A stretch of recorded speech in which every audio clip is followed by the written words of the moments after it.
Welcome to Savor the Story podcast, where books and snacks are life. I'm Nicole. This is Vanessa. Hello. Hello. And welcome to our third attempt at recording this episode. I hope you guys enjoy it. Yes, please enjoy it. Yes, welcome to Bonus Bites number 4. We're finally getting to Breaking Dawn after many times away. I think we're both ready for the series to be done, but at least we're close. Yeah, it definitely didn't help our timeline by putting an end of year episode in there, right? But I did enjoy the break. Yeah, from Bella. Mm-hmm. Mm-hmm. But I mean, not to jump into it right away. Yeah, I didn't end up enjoying this book a little bit. Well, did the you? First part of this one a little bit more because there's less Bella mind infiltration. Yes. So. Yes. Well, that's good to know. I can't wait to jump into it then. So before we jump into it, like we said, this is our third attempt, so I'm sorry to Nicole, but we're going through it again. But you, the listener, this will be the first time you're hearing this.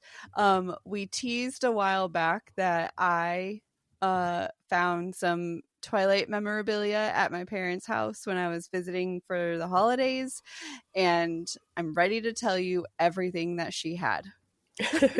Do it.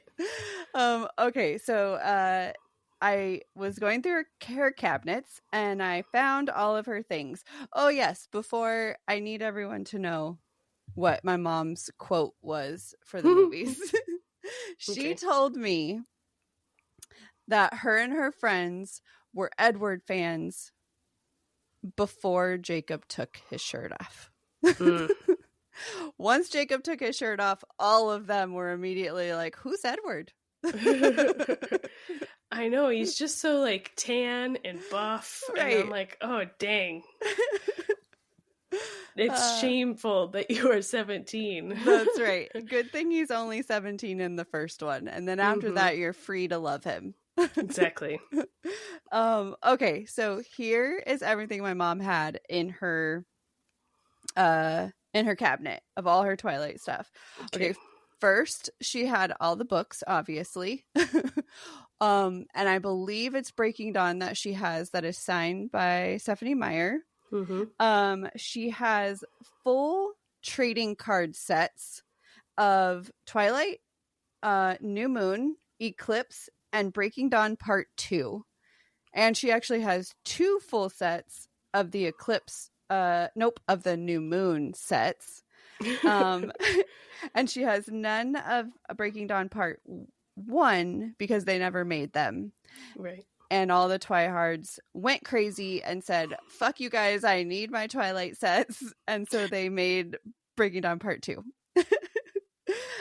She has all 4 book audio CDs, which is still so weird to me. Mm-hmm. She has the Seen It game, but it covers Twilight Saga's movies 1 through 3. She has a New Moon board game, still wrapped in plastic. I can't talk. So fancy. Yeah, so fancy. She has a Twilight board game, and she's got those little random postcards that you get as promos at like the movie theater. They're just like little, like with the date on them of like when the movie's coming out and stuff. She has a Team Jacob water bottle. She has a card game for both the movies Twilight and New Moon. Okay. She has the complete illustrated movie companion books for Twilight, New Moon, and Eclipse. She has 2 collector edition of Us Weekly magazines for Breaking Dawn, and they're 2. So there's. Oh, actually, hold on, please. Where is it? I'll find it. She actually had 2 of one of the versions and 1 of the other version, and so I got to take one of the versions. Oh, and how nice of her. Yes. She shared her extras. Yes, she did. Okay. So I found the magazine that I took from my mom. So I will have a picture of it, but if you're on the video, you can see this is the magazine. And it literally is just full of pictures of the cast. Like, it's only them? Yes, it's the pictures of the cat. Yeah, this is just Breaking Dawn. So the whole thing, there's 4 giant posters inside. Nice. Should you want one? There's one of Edward, there's one of Emmett, there's one of Jacob, and this is I think he's one of the wolf pack. Yeah. I was gonna say. It's Alex Mraz is his name. But it is wild. It's a wild ride. I tried to look through it to see if there was anything in it that would like help us when we're talking about Breaking Dawn, and it's just literally photos, and on the front it says 150 hot photos. Oh, so hot. So yeah, there's that. She has 4 boxes of the Sweethearts candy boxes and 1 tin, and 2 of them are from Twilight and 2 of them are from New Moon. And I know I mentioned this before, but they don't have expiration dates on them. I checked because I was like, Mom, what are you gonna do with these? And she's like, well, they're just cute. And I'm like, well, they don't have an expiration, so you can eat them, I guess, if you wanted. Okay, so you didn't eat them. I did not. All right. Well, all right. I mean, it's like eating a Twinkie. Yes, exactly. You can eat it forever. It lasts forever. That's right. She has 2 keychains. One of them has like a Jacob picture on it, and one of them is like the wolf pack symbol that they have tattooed on them. She has some New Moon bracelets, those like plastic ones that people would wear all the time in the early 2000s. She has the bracelet, the one that Jacob gifted to Bella. That's got the little wolf on it and Edward's little diamond on it. Nice. She has a special edition DVD of Breaking Dawn Part 1 that has a flower from the set of the wedding embedded into the case. That's so crazy that that's even a thing. I know. I was like, when I was opening, I was like, why is this case so big? And I opened it and I was like, there's a flower in here. What the hell? There's that. And then the last 2 items that she has is a 2010 Twilight wall calendar and a 2011 Eclipse wall calendar. So, nice. Yes, I don't remember what episode we talked about fandoms in yet. I can't remember if it's coming out or if it's already out. But at some point we discussed fandoms at the end of one of our episodes. And clearly my mom is pro fandom. And is probably the reason why I became pro fandom. Like you can inherit it. Yes, exactly. So yes. That is that.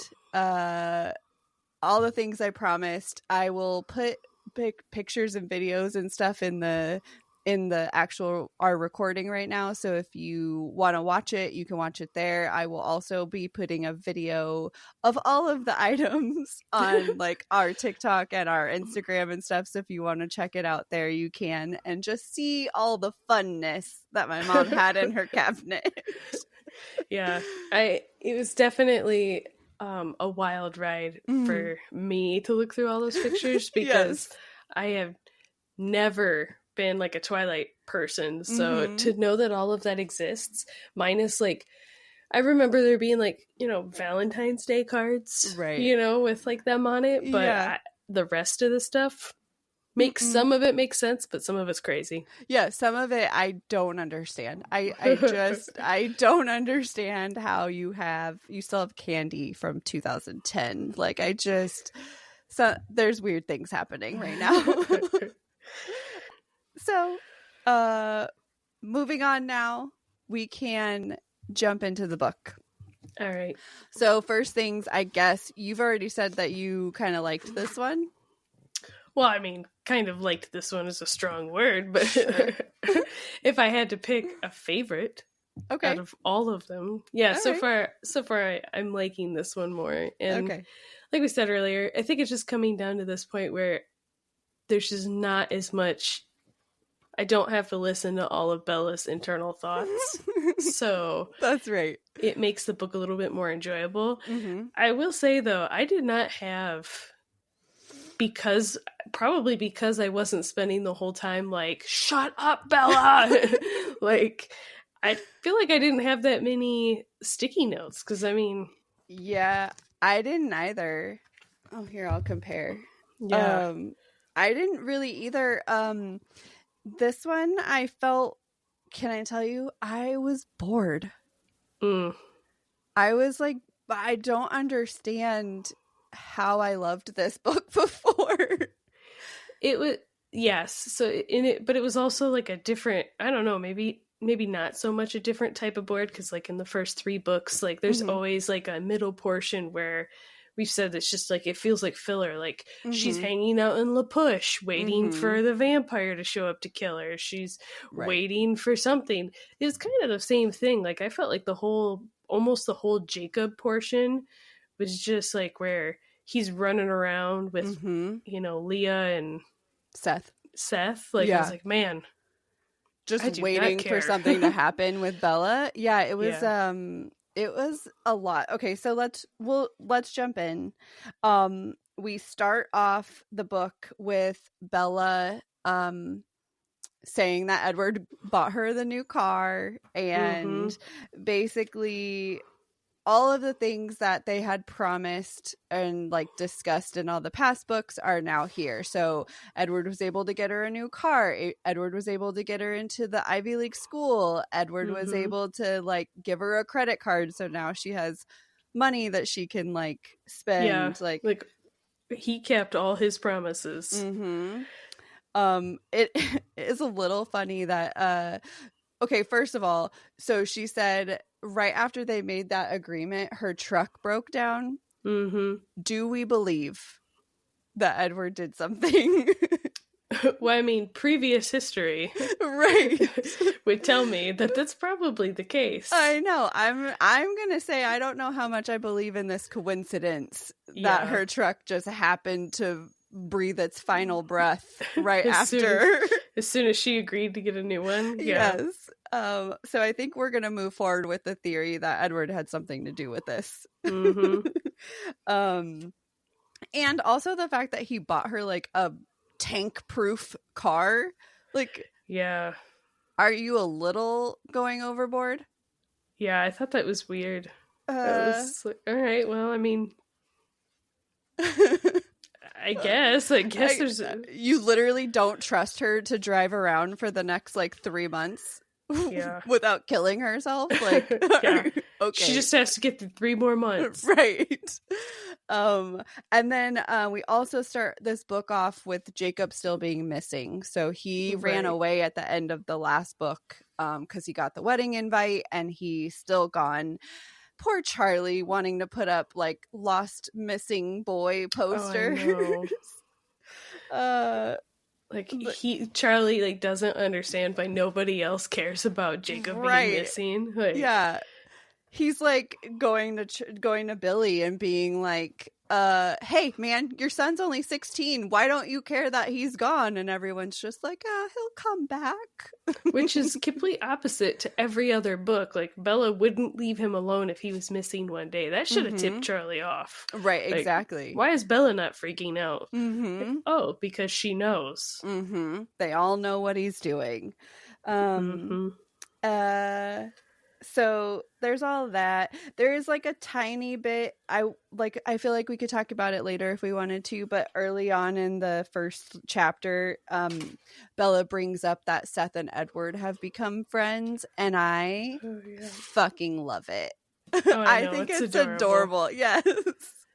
It's so cute. Also in that first chapter we get a flashback of Bella and Edward telling Charlie about them getting married. How did we feel about this?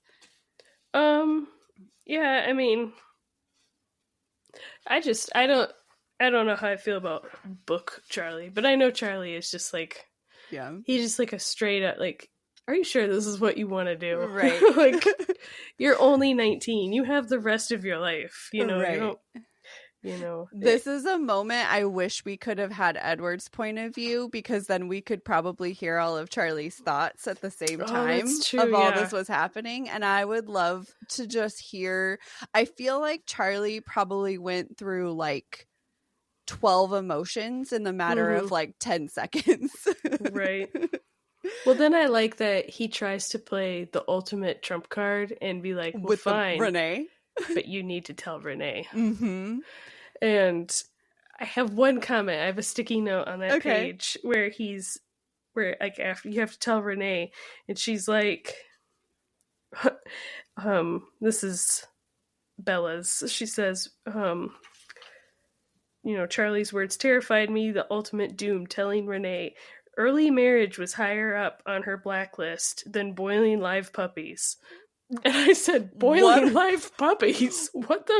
Why are you so dramatic? Yes. And why is Renee a psycho? Right. Why is that like, why is marriage worse than that? That sounds wild. Right. If somebody came up to me and they were like, you need to marry this guy or I'm going to boil these puppies alive, I'd be like, all right, I guess I'm getting married today. Right. Exactly. I do. What is that? So I saw that and I was like, what is going on here? Right. I do feel like Renee is quite dramatic, so it does sound like something that she would say. Maybe. I feel like all the drama with Renee is like in Bella's head. Oh, that makes sense. Because like even after she told her, even Bella was like, why are you not freaking out about this? Are you okay? And Renee was like, well, I mean, it's not for me, but if it's for you, like, that's cool. So I was just like, such like a mature way to handle that. Mm-hmm. Yes. Yeah. Yep. So we find out Mom doesn't care. Mom is like, yeah, okay. I already know that you guys are in love. So like, do it. Right. But also like, you've still told everybody that you're agreeing to go to this like Ivy League school. So even if you're getting married, you're still like going off to college and doing things that they want you to do. Right, so we're just adding in that you're married. Why would any of them care? Yeah. Well, I was glad that Renee clarified her marriage stance to Bella is like it didn't work for me, but that doesn't mean it can't work for you. Mm-hmm. Maybe I shouldn't have been so forceful, but like, yeah, it sounds like Renee was young at the time too. Mm-hmm. So like, she's allowed to have strong feelings to, I guess, traumatic events for her. But of course, I also get the feeling that Renee doesn't really know Bella that well. She makes you might be right. Yeah, she makes things like, oh, you've never been a teenager, Bella, and you have a better chance at being married than most 40-year-olds I know. And I was like, okay. All right. What? You don't know how immature your daughter is. Yeah, like, I've been in her head for 3 books, Renee. That's right. She is not mature. No, exactly. If only you knew the only reason they're getting married is because she wants to have sex. Yes, human sex. Yes, she wants human sex. Okay. Yeah. Anyway, so moving on a little bit. This is very random, but she has a comment where she says, "Only my mind was immune," because she's talking about vampires' abilities against her, right? She says, "Only my mind was immune. My body was still subject to vampires with abilities that worked in ways other than Edward's." What does that mean? What part of her body is still affected? Like, also, this sentence made me start thinking, because first of all, I was like, okay, what part of your I don't understand this statement. Mm-hmm. And second of all, both Jasper's and slightly Alice's, maybe Alice's, I'll give her whatever. But Jasper's ability, I feel like, is a mind ability. Why does it work on her? Is it just like the fact that Stephanie thinks that maybe your emotions are not tied to your brain? I guess. I also, because I just think that Stephanie does a lot of things based on convenience. I know I've said this several times in the last 3 books, and I think I say it a couple times in this book, that she's inconsistent and she does things based on convenience. I don't know. I don't want to say don't look into it, but part of me is also like, right. I feel whatever. Like, all right, I have to ignore that sentence because it doesn't make sense to me. Like, there's what ability are we talking about that still worked against your body? Was that like a foreshadowing to be like she's able to get pregnant? It must be. That's the only thing I can come up with. Oh, that's funny. My next post, it literally says so much baby foreshadowing. Because they talk about like Edward is like, I don't want you to have to make sacrifices for me. If you want to have a baby, like, let's wait and not get married, or let's whatever. And all of that early shit is just like, oh, Bella's going to get pregnant. Like, immediately. About the time, because like they are together and they're talking about how like Edward's gonna go on his bachelor party, and then like shortly after that, like you're saying, they just start talking about like immortal children, and I was just like, why, if I didn't know that there was going to be a child, because like spoilers. It's not spoilers, sorry guys, but like because like ever since we started reading this, I have not been able to not see things on social media. If this was 2010 or whenever this book came out. Oh, that's what I meant by spoilers. That you know it because you've seen things. Yes, gotcha. Sorry. So, but yeah, because I was just like, man, this is another Stephanie thing where she, I don't know, maybe it's a new author thing where she's just like, I'm not good at working it in yet, so I have to just hit you over the head with it. Right. Instead of making them like little Easter eggs that you can be like, I don't know if this means that or not. Like, there's no hiddenness to them at all. It's literally for the first like 50 pages or whatever it is, like 60 pages. It's like, oh, there's no doubt Bella's about to get pregnant. Right. Yeah. It's ridiculous. Yeah. So we get the first however many pages is literally all just like finding out where they are, getting all the baby foreshadowing, and then we make it to the wedding. This is probably one of the most underwhelming weddings I've ever read about in my life. Yeah. It's literally nothing. Like, she talks about Alice getting her ready. There's like a cute little moment with Renee and Charlie and stuff beforehand, but like other than that, it's literally underwhelming. Yeah, I think like page 38 is when the wedding starts, and then I don't have like another sticky note until like at the end of the wedding when Bella meets the Denali vampires. Like, I was just like, okay, great, you're getting married, and whatever. I don't even care. Like, no, it doesn't. It literally nothing happened. I think I had a post-it in the middle of the wedding, and it just says, this is very underwhelming. And the fact that they changed, I don't understand why they changed the line till death to us part to as long as we both shall live, because I feel like it's literally the same thing. Is it not? Well, I mean, do they consider themselves dead when they're vampires? Like, I don't... Oh, I guess maybe. Because, like... But this goes back to the inconsistencies. Like, oh, my heart's not beating. Yeah. Like, I'm dead, you know, like whatever. But I don't know. So I don't. Yeah. Okay. Well, anyway, I don't know. So yeah, I don't really have anything either. So does Jacob show up before your Denali vampires? I think she meets the Denali vampires, which I didn't really have any. I just saw that they were there, and because I was like, huh, there isn't really anything in here about this. Like, why is this? Why are they there? Minus, like, oh, Edward thought they should be there. Right. And I was like, why? I feel like they're like, it's because they're the only friends that they have that eat animals instead of humans. So it's like they consider them family because of that. That's my only guess. But otherwise, yeah, why do you invite these vampires to a place where you know there's a bunch of humans, you know there's a bunch of fucking werewolves?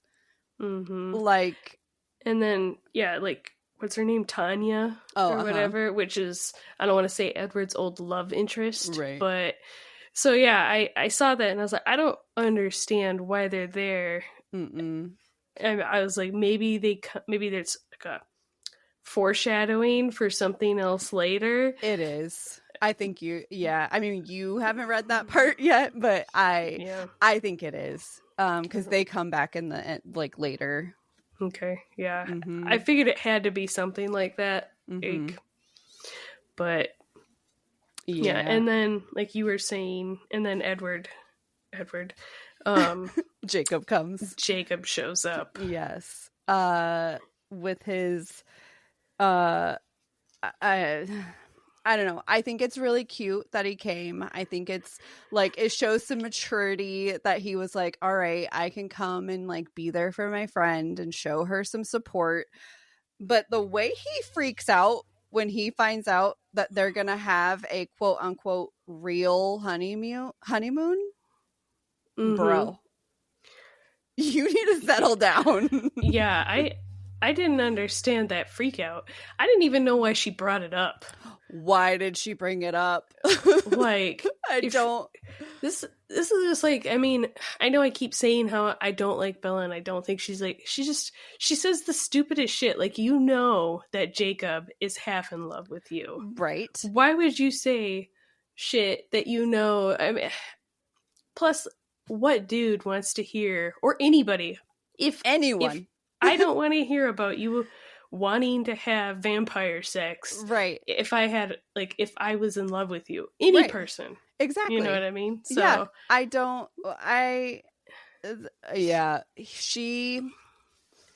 she's just like, oh, he's my friend, I can tell him anything, but she doesn't like think beyond that. Right. Yeah, she is insensitive in the fact that she is like, oh, he's my friend, I should be able to tell him things. But that doesn't mean that you can disregard his feelings. Right. Like, she clearly does not care. Yeah. She is so selfish in the fact that, but, and also, sorry, side note, besides Jacob showing maturity, he is also 7 foot tall now. Oh, yes, I highlighted that too. Like, wow. He just keeps fucking growing. Yeah. Yes. So, I don't have anything else until we get to Isle Esme. Literally nothing happens. Jacobs gets mad. Edward's like, I'll take you away, and then takes her far, far away to a place she doesn't know she's going to. Yes, the honeymoon, the island off Brazil. Yes. I have a note here that says, I need to find a vampire boyfriend. 100%. Excuse me, Tim, why have you not bought me my own island? Right. Call it Vanessa's Island. That's right. Come on. You're just making me go out and look for a vampire boyfriend. It's so silly. Yes. So Isle Esme, they hang out for barely a night, and then Bella gets her human sex. Yeah. I laughed. Did you? I had a sticking. Well, one, I had so many things. Like, I get like first time sex. Maybe I understand she's nervous, like stuff like that. But I did laugh at Edward's offer to give Bella a human minute when they get to the vacation house before he could tell she's freaking out. He's like, how about I just give you a human minute? Yes. That's very thoughtful of him. It's like, oh, very nice. Yes. Yes, it's very cute. They have their moment. They have their night of skinny dipping and whatever in the bedroom. Breaking shit. Yes, and they wake up covered in feathers, which I think is hilarious. Yeah. I did think it was funny because remember how Alice had packed for her? Mm-hmm. And so Alice she makes a comment where she's going through all her clothes and she's like, I have to find something to wear. Yes. And all she can find is lingerie. It's all lingerie. And she's like, I'm going to make Alice pay. And I'm like, why? This is what you wanted. This is a completely normal reaction to like going on a honeymoon. Is, you know what? I'm going to buy her some lingerie. Yes, exactly. It's exactly what she wanted. It's exactly what she like. The whole point of this honeymoon was that. So, yeah. So, so she's covered in lingerie and feathers, basically, because he bit a pillow, and then he freaks out. Oh, I know, because she's got some bruises on her. Yeah, I have like a sticky note in here that says, so they finally had human sex, and of course it has to be a source of drama. Of course. Like, we can't just have a happy book. No, and the way he freaks out is wild, because then the next, like, 20 pages is him just trying to avoid having sex with her. Yeah, and then, like, I mean, yeah, so he's trying to have sex with her, and then she does... where she's done it before in trying previous to avoid books. Well, no. I was going to say he's trying to avoid having sex with her. Okay. But then she does the thing where she's done something similar where she does, like, if you want to call it emotional terrorism. And I don't think it happens in the movie, but like when she tells him that she wants to stay human longer now. Right. She does not happen in the movie. But yes, because Edward is denying her human sex. Like, she's like, well, fine, I'll just stay human longer. That way, you basically, like, if you won't give me all the sex I want right now, I'm going to stay human longer until I get all the sex that I want. Yeah. And then I have a sticky note that says, Bella, you hussy. Yeah. Sorry. She's quite the manipulative hussy, if you want to be technical. Yes. So, well, all right. We get like 20 pages later or whatever it is where he's avoiding. And then there's a little foreshadowing here where he asks her if something is wrong. Because he's like, is something the matter with your heart? And I think it's because he can hear a second heartbeat already. So I think there is yeah. So my note says, I skipped over all the honeymoon because it's boring. Yeah. Yeah, I did too. I think the next yeah, I have like a note in here that says, Bella thinks that she has food poisoning. Yeah, she immediately gets all of the symptoms where she's exhausted, where she's nauseous, where she's like eating a bunch. Yeah, so hungry that she can't stop eating. Like, it's literally all the symptoms happen so fast. So basically we'll jump ahead and we get to the part where they realize that she's pregnant. They call Carlisle and they're getting ready to leave, and she calls Rosalie to help her. Yeah. Which, I mean, of all of them, I think she was probably the right choice. Yeah, I mean, I know she probably made that decision out of like, I don't know, because she was nervous about like how Edward was. But I mean, come on, Carlisle is a doctor. Right.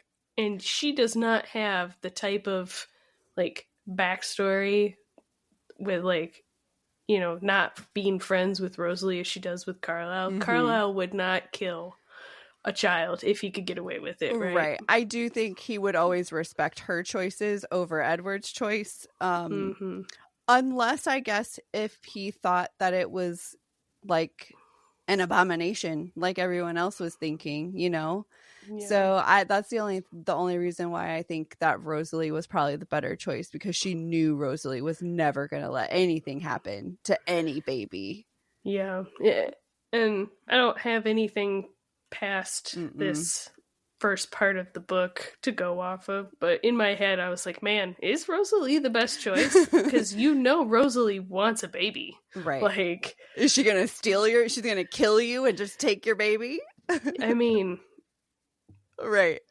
I mean, I guess that was always a possibility.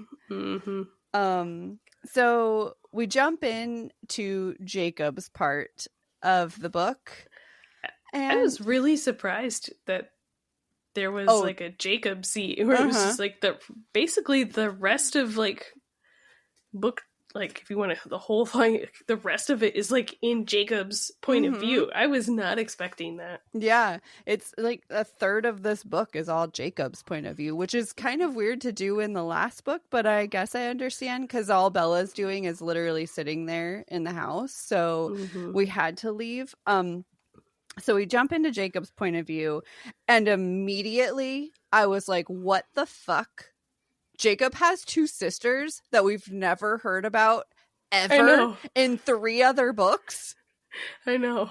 And now, conveniently, so that we can get more information about imprinting, he has a sister. Not only a sister, but 2 sisters. One of them just happens to be back in La Push being imprinted upon. From Paul, I think. Yeah, Paul. And it was just like the first like 5 or 6 pages was just like Jacob complaining about imprinting, and I was like, man, foreshadowing. Yeah, how could we shove this down your throat even more? Yeah, like she could have just not said anything about it, and you have that from the previous book, right? So yeah, when we get all the stuff with I think Embry, right, and Claire. So this is such a random sentence, but he's talking about like, I don't know what happened, like I'm waiting to hear if she like, you know, died in a car accident or whatever their like excuse a plane is. crash. Yes. Yeah. And he says maybe he'd smash her like a bag of chips in his drive to get some. And I was like, okay, Jacob. You think Edward has zero self-control where he'd literally just like smash her? Yeah. But nope, she has he freaks out because she has a rare South American disease, to which he thinks that this is the first of them like gearing everybody up or preparing everybody for her to die mysteriously so she could become a vampire. Yes. When in actuality, the South American disease is actually a vampire baby. Right? That's right. Yeah, I honestly, I think he thinks that the sickness that she has is actually he's changed her. I think he thinks that she's already a vampire. Okay, yeah, that makes sense. And then basically what they'll do later is be like, oh no, she died from this disease, and then she never has to come back and see anybody as a vampire. So I think that there is some shock that he comes in and realizes that she's still human. So, but yeah, he just, I mean, okay, he goes to Collins because he's gonna fight Edward. He goes to confront him, and I'm just like, man, right? She wants this. That's the next thing I highlighted was I'm gonna challenge Edward to a duel. And then the parasite would probably get a kick out of the theatrics of it. And I was like, he probably would. Yeah. Yeah, so he goes to confront, and immediately Jacob made me laugh because he never called anybody by their name. He was like, the blondie, the big one, the hungry one, which I think is funny for Jasper. Yeah. He does I do have a note because I thought it was funny that he says that he wants to kill Carlisle the least. Right. Well, I mean, Carlisle did help him after the last battle by giving him all the morphine and stuff. Yeah. I would stay away from Carlisle when the fight started. There were enough of them to kill without including him. Yes. How about very mature? We add Esme in there too, because Esme's literally done nothing. So I feel like of all of them, you probably should want to kill her the least. Yeah,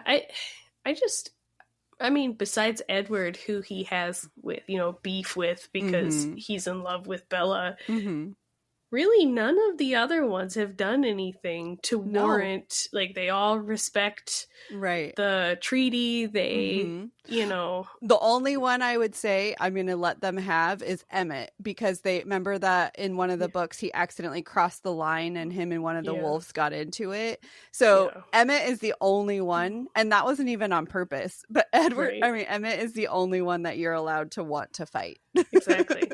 Because I mean, like you were saying, like Esme and even Alice, tiny little Alice, and like Jasper, for everybody hating on Jasper. Like, man, I like Jasper. Yeah, the hungry one. I think he's adorable, even with his even his weird like. Like, you're still adorable. Yes. So in this whole meeting, Jacob and Edward go outside to chat, and they have probably one of the weirdest fucking conversations ever, where he's like, if I kill this baby, will you impregnate my wife? Yes. Like, what? Like, clearly that's not what Bella wants. Yeah, he was like, I'm gonna kill this thing, so you need to put another baby in her so she's not upset. Right. Like do you literally know nothing about Bella if that was your response to this? Because she doesn't want a baby she doesn't want a baby just to have a baby. She wants this baby because she's having it with you, Mr. Edward Cullen. Yeah, it doesn't sound like they were planning on having children, because I think Edward didn't even think any of them didn't think it was possible, really. So then, and she was committing to that. Right. Yes. But as soon as, because I mean, didn't she feel like the baby move within like the first day or whatever? Yes. Which is ridiculous. But I understand the need for a quickened timeline. But I mean, such a weird request, such a weird thing. I do like that Jacob finally agreed, but it was mostly just because he was like, she's not going to listen, but okay, fine. And I think he ultimately agreed because they agreed to the killing pact. Basically, once if she dies, then he gets to kill him, and Edward will let him do it willingly. Yeah. And Jacob was like, deal. I'll bite your head off. Yes. I do also, just one random thing, I do like the titles of Jacob's chapters. The first one I highlighted was chapter 10, which is, why didn't I just walk away? Oh, right, because I'm an idiot. Exactly. I was like, all right, Jacob, cool. So I don't have anything again until we get to like alpha fights.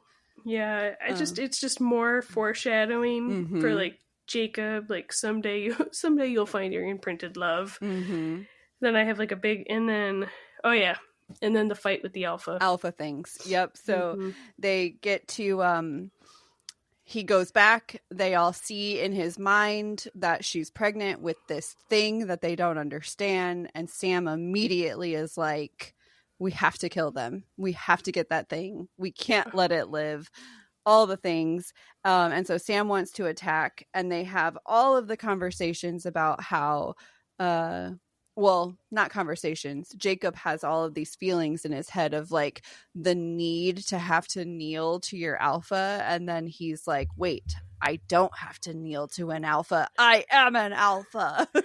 Yeah, I liked it better how it went down better in the book than the movie.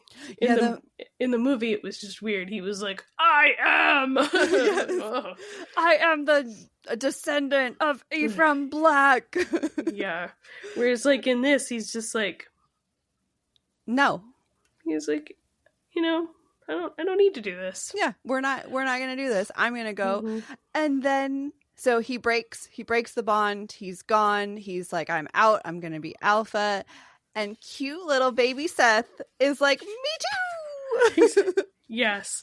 I said, Seth joins Jacob's pack. Yeah. Which he does it. I get it why he does it, because Edward's his friend, right? Yeah. So yeah, their relationship is so cute. And honestly, I think that he basically, like, Seth is looking at it in a way that's like, hey, we've been around these people. They've not done anything wrong. They've only been here to like help us when things are going on and stuff. And so he's just like, what's wrong with these people? I don't care.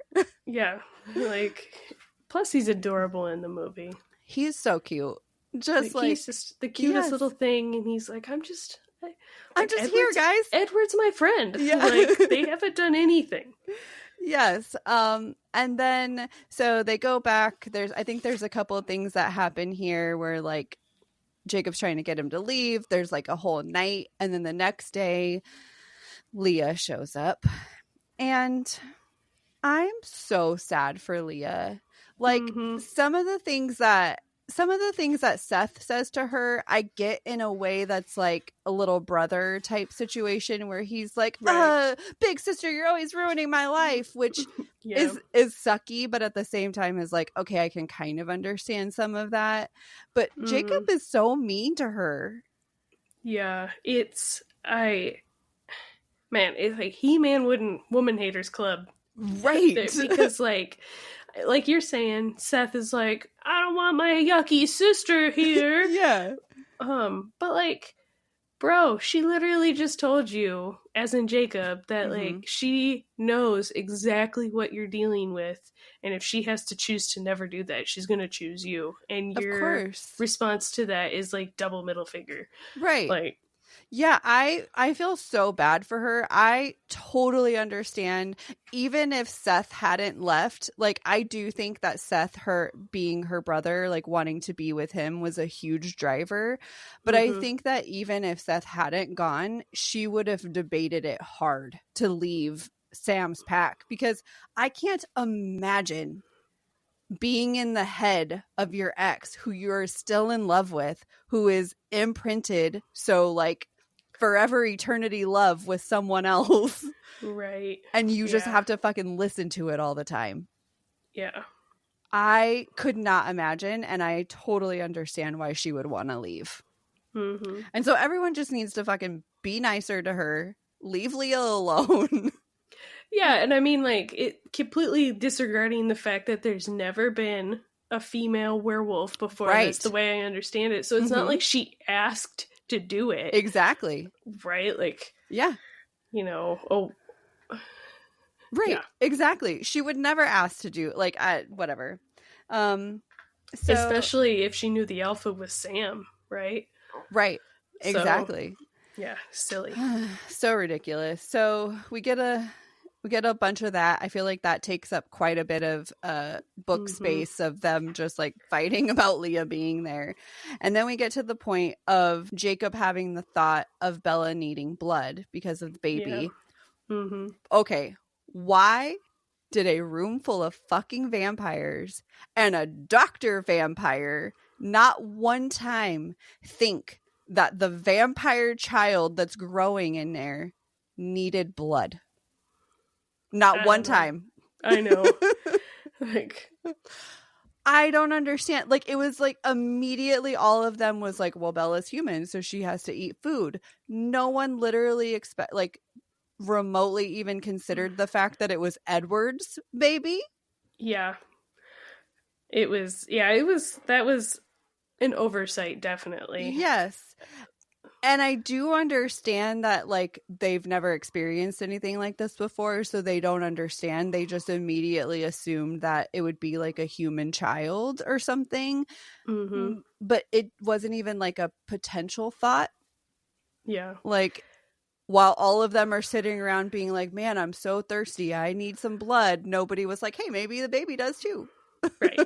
Well, yeah, like in my mind I was like, man, this they can't think of it because then Bella doesn't get as bad as she does, right? Yeah. Like she could have had like a more normal pregnancy at that, as much as you can with a vampire baby, right? I wonder if she would have been like torn apart earlier because the baby would have got stronger faster. Yeah.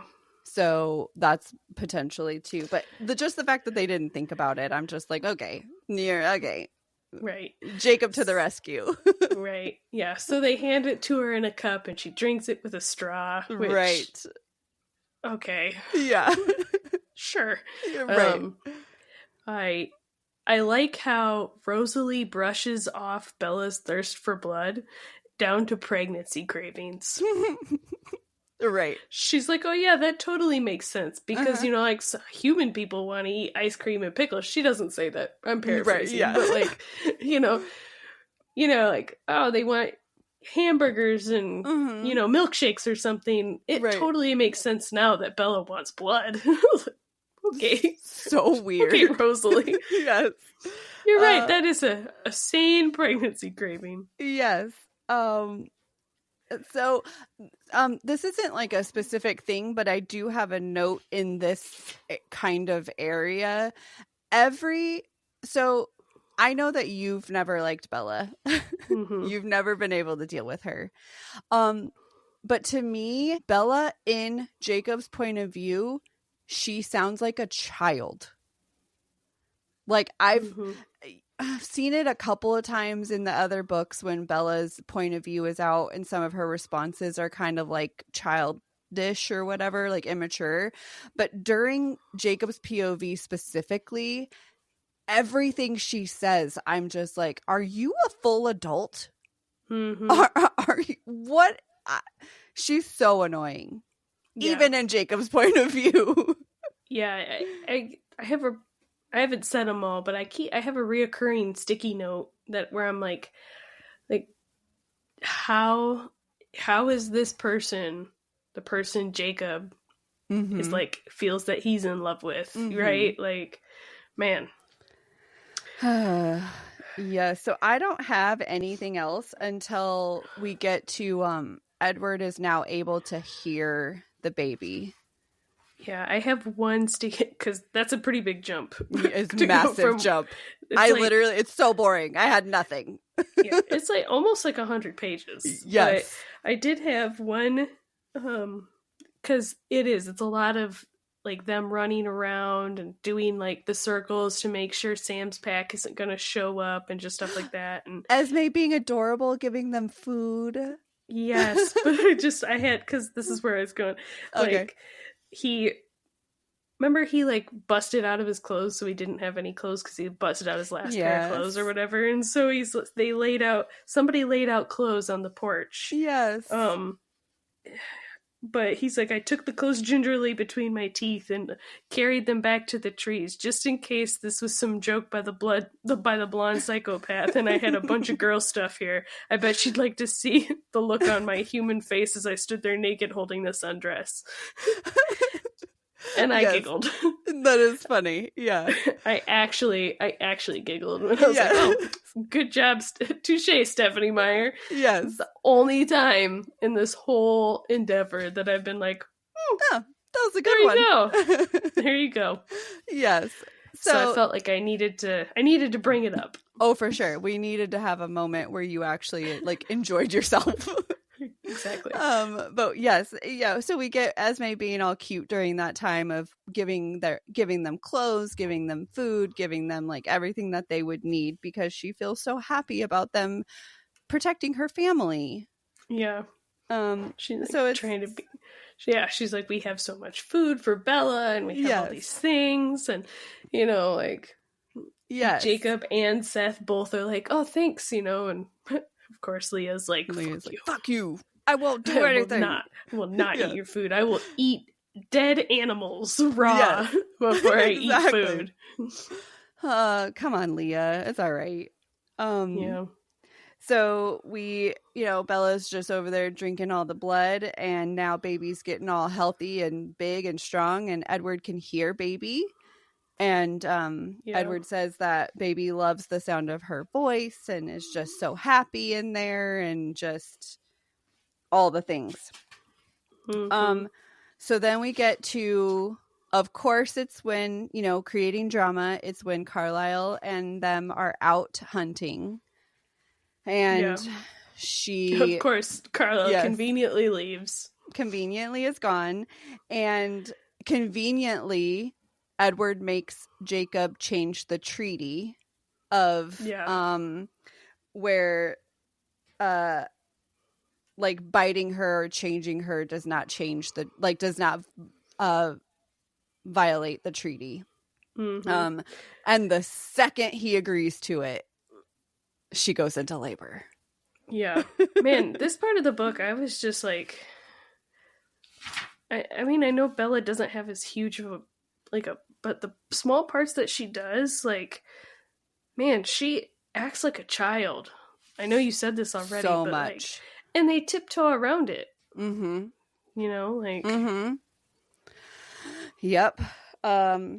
So she goes into labor. They have a vial or whatever ready to go with Edward's venom that they can just inject straight into her heart.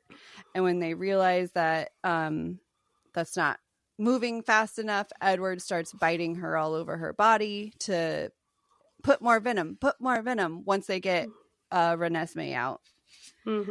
Which, by the way, I hate that name. Fucking terrible. Renesmee.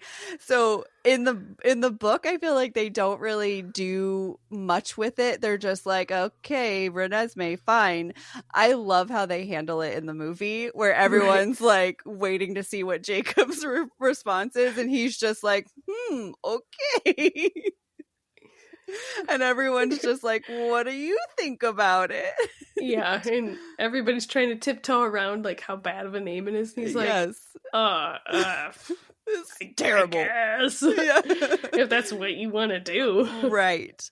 So yes, we get Renesmee. I will say, I didn't do it for this one because in this movie we don't get a whole lot of Baby being out in the world. But in the next movie we do. I have a lot of tidbits for you about the Baby in the movie. So be ready in part 2. I did so much scouring of the internets. Interesting. Yeah. But that baby was freaky in the movie. Wait till you see the second part. I can't wait for you to see the second part. But there's reasons. I'll tell you. So anyway, so she gets bit all over her body. And while she's up there changing into vampireness, Jacob meets the Baby. Well, he's going to kill the Baby. He's going to kill the Baby, but then he realizes that he imprints. That the Baby is the most important thing ever. The most important thing ever.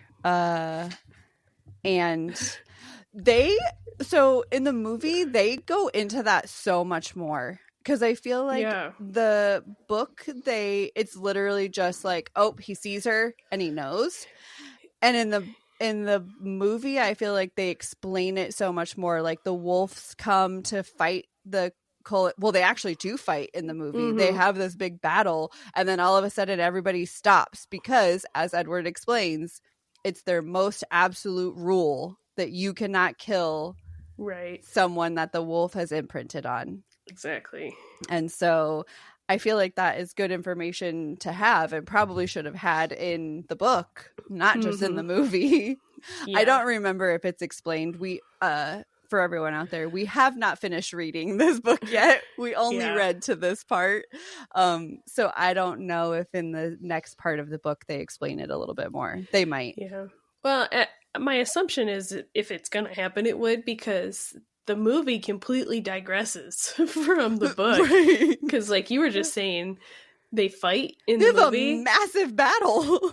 That's not the case. Like, as soon as Jacob leaves and Leah and Seth go with him, Sam is like, no, I'm not gonna chance fighting. I'll just let nature take its course, and either the baby will kill Bella and you'll take care of Edward for me. Yep. Or, which I think is what he was, just let nature take its course and everything will work itself out on its own. And like you said, I don't think anybody was expecting Edward. Right. Or, I mean, Jacob to bond. Right. With this baby. With Renesmee. Yeah. Do you have any theories going forward? Do you have an idea of where we're going? Like, what? So, because of my phone and social media, I don't know exactly what's going to happen. I know the Volturi show up. I know that Jacob sticks around because there are scenes later that he is with her. But yeah, I don't really know much more than that, right? Yeah. So, well, he doesn't have a choice now that he's imprinted. I feel like his biology will not let him leave her. Yeah. But okay, I just wanted to know if you had any like theories, any ideas, well, now that you know that there's some foreshadowing that we got early on with the Denali family being there, like that plays into the next part of the story. So yeah, I don't remember now that like I read the first part of the book. It's so different than what I remember it being before. I just feel like when I read it the first time, I was so in like Edward love that I was just like, I don't care what Jacob's doing. Yeah, I didn't care, and I just was so happy that they were married and like all the things, and he was so protective. And so now I'm wondering how the second half of this book is going to go, because I don't remember it at all, and if I'm going to hate it even more. But I do remember the movie, and I can't wait for you to see it.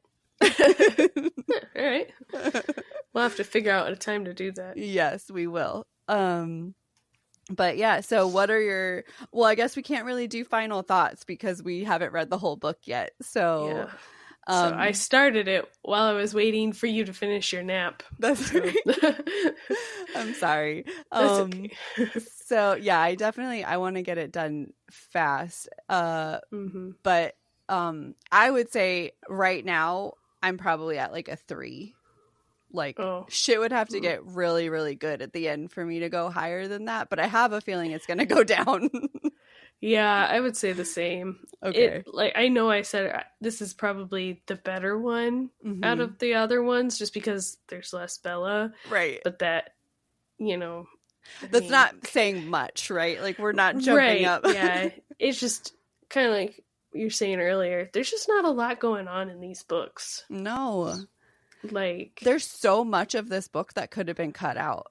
Yeah. It's just so boring. Like like you were saying, where there's the parts where they're like doing rounds around the Cullen facility or whatever their area. Like there's so many pages of them just running around.